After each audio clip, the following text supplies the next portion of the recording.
Have you ever noticed that when you give up on your goal or you just start caring less about it, you actually reach your goal way easier? Literally the second you stop thinking about when am I gonna reach this goal and what does this person think of me and what does the other person think of me and how fast am I gonna reach this goal, how much more work do I need to put in to reach this goal, then you reach your goal. This phenomenon is often called the law of detachment, or as I like to call it, just not giving a fuck. The idea is when we stop fixating on the outcome of a goal and we release this super tight grip on it, we just open ourselves to reach this goal effortlessly. So it is time to enter your unbothered girl era, to start reaching your goals easier, have better relationships, and have an overall less stressful life by just implementing the law of detachment. Hello and welcome back to my channel. My name is Maria. I do a lot of content around self-improvement and I also show my own experience with it and what my daily life looks like. So make sure to subscribe to see all of those videos and also follow me on Instagram to see the day-to-day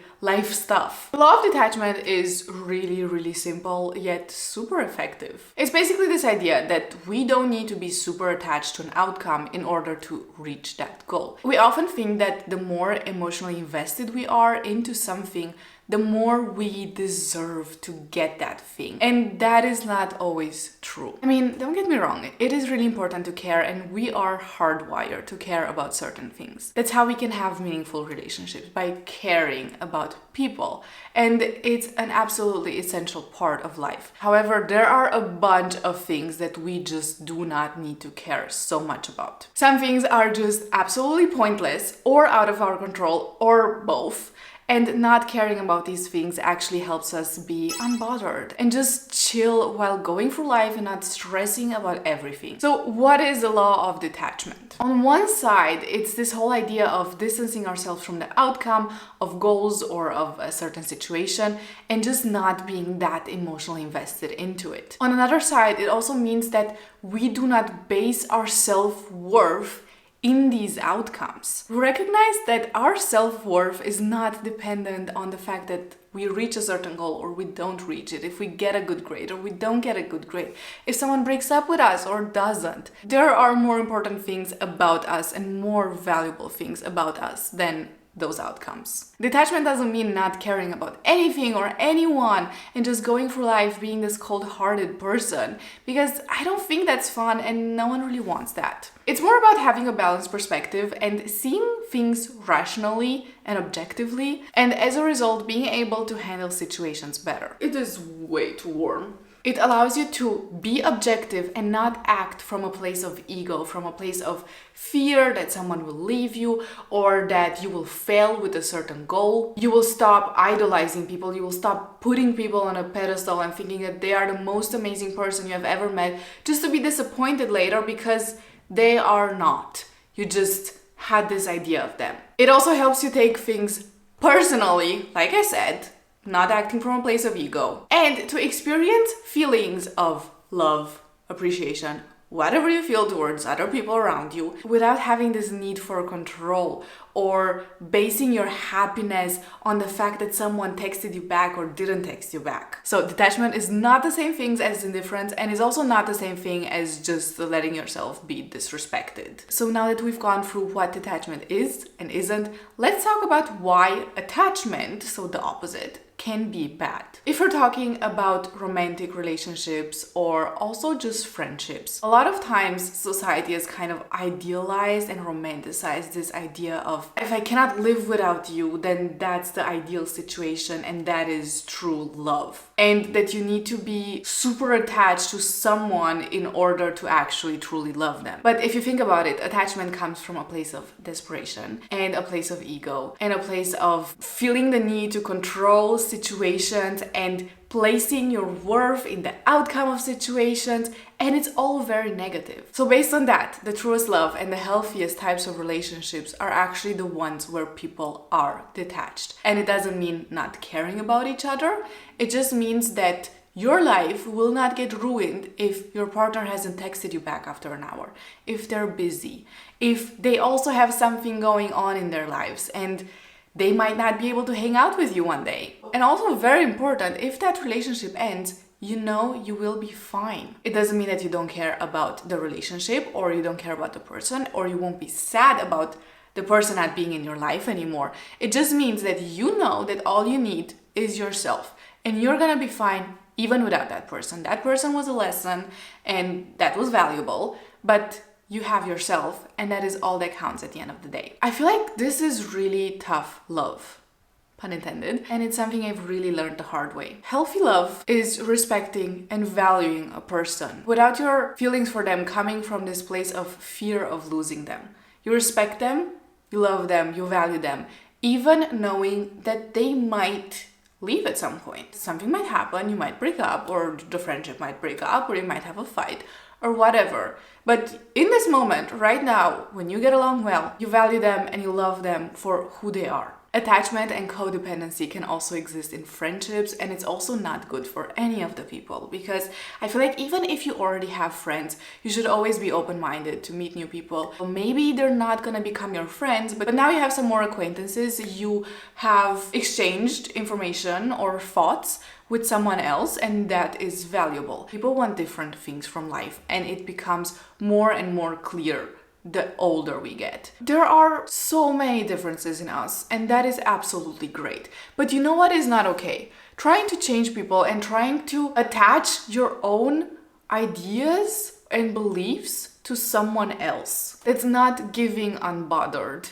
It's giving trying to be a control freak, and it's not cute. And detachment also means accepting those people for who they are, which is something absolutely essential if you want to have healthy friendships. And when it comes to outcomes, generally, attachment and being overly attached to things leads us to base our self-worth in those outcomes.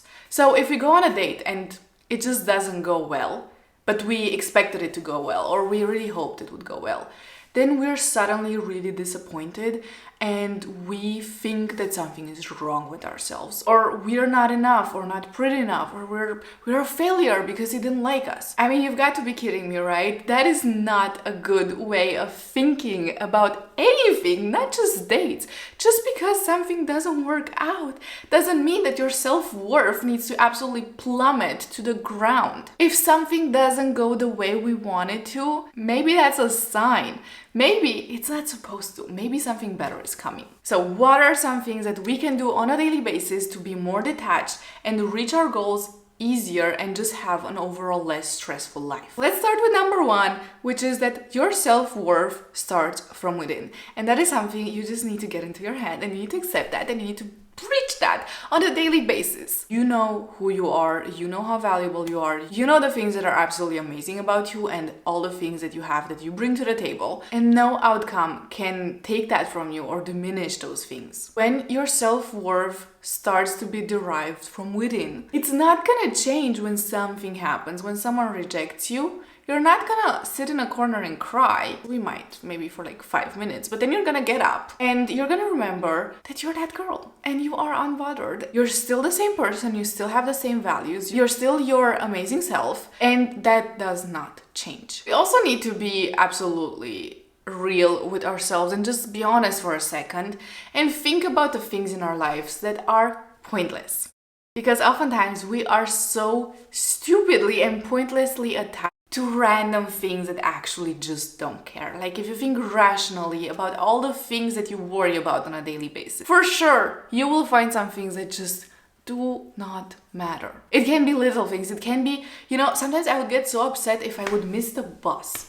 If I would run to the bus and the bus driver would just close the door in my face and leave. And I would be like, this is so rude. How can you do that to me? I need to get to work. I'm gonna be late to work. Literally, who cares? It's not personal, okay? If that person wants to be an asshole, he'll be an asshole. Maybe next time go to the bus earlier. Another way you can practice detachment is to stop being a control freak. You cannot control everyone. There are things just out of your control.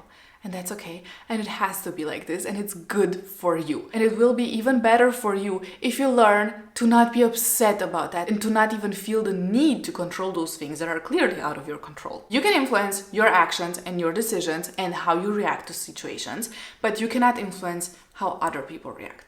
And you cannot make other people act in ways that you want them to act, or say things that you want them to say, or appreciate you the way you want to be appreciated. If they don't want to do that, they will not do that. You cannot dictate every outcome, and trying to will just create more anxiety and more stress for you. You also need to be accepting of the fact that there are alternative paths. You might have this idea that your goal starts here, you put in the work, and you're gonna get here. But what if you get there?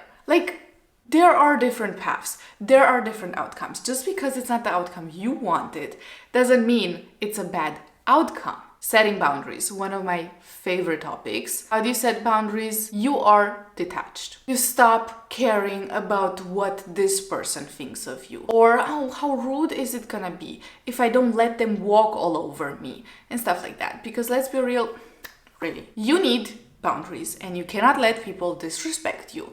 If someone does something that bothers you and that is not respectful of you, you communicate that. You need to tell them that, or you need to just distance yourself from them. And this is easier when you are detached. You need to understand your worth and be willing to let go of people who do not understand it, are not willing to understand it, are not willing to respect it or appreciate it. Also, one of the ways you can really show detachment on a daily basis is just accepting people for who they are. And this also goes hand in hand with not putting people on a pedestal. People will do whatever the fuck they want. And it might not be what you think they will do or how you think they will act. If you think this person is the most amazing person ever, and you have this idea of them, but then they do something that clearly shows you that they aren't that amazing, they're not that smart, or they're not that respectful, then accept that. Accept the fact that you've been wrong about them and that they're not that great. Let them be. You cannot change people. You cannot keep asking yourself, but why does this person do this? And why is this person like this? Do you like them? Do you respect them? Okay, be friends with them or be in a relationship with them. If not, goodbye. Also, if you have friends, stop judging them for nothing. They don't need to be a second version of you. If you really truly respect someone, you value them for who they are, you're not gonna try to change them. You're not gonna say like, oh well, why aren't they doing this and why are they doing that with their life? That is not for you to decide. I really hope you enjoyed this video. Honestly, I had so much fun. This might have been one of my favorite topics I've done so far. And let me know if you want more of these like confidence, self-worth types of topics. I'll see you in my next video. Bye bye.